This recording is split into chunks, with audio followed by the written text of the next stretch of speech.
ಚೋಳರು ಅವ್ರ ಹತ್ರ ಕೋಟಿಗಟ್ಟಲೆ ದುಡ್ಡು ಇರಲಿಲ್ಲ, ವರ್ಷಗಟ್ಟಲೆ ಟೈಮ್ ಇರಲಿಲ್ಲ. ಯಾವ ಇಂಜಿನಿಯರು ಆರ್ಕಿಟೆಕ್ಟು ಯಾರೂ ಮಾಡಿರಲಿಲ್ಲ. ಅದನ್ನ ಹಳ್ಳಿ ಜನರು ಕರ್ಕೊಂಡೇ ಮಾಡಿದ್ದಲ್ವ.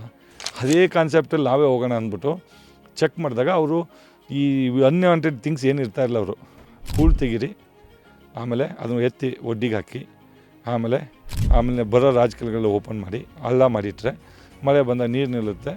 ಆಮೇಲೆ ಅದರಲ್ಲಿ ಅಕ್ವಾಟಿಕ್ ಪ್ಲಾಂಟ್ಸ್ ಎಲ್ಲ ಬೆಳ್ಕೊಳುತ್ತೆ ನ್ಯಾಚುರಲಾಗಿ, ಪಕ್ಷಿಗಳು ಬರುತ್ತೆ, ಮೀನು ಬರುತ್ತೆ, ಎಲ್ಲ ಬರುತ್ತೆ. ಅದೇ ಕಾನ್ಸೆಪ್ಟಲ್ಲಿ ಡಿಸೈನ್ ಮಾಡಿಬಿಟ್ಟು ಒಂದು ಕೇವಲ 45 ದಿವಸದಲ್ಲಿ 95 ಲಕ್ಷ ರೂಪಾಯಿಗೆ ಮಾಡಿರೋ ಕೆರೆ ಈಗಲೂ ಫುಲ್ ಆಫ್ ವಾಟರ್, ಯಾವತ್ತೂ ಒಣಗಲಿಲ್ಲ.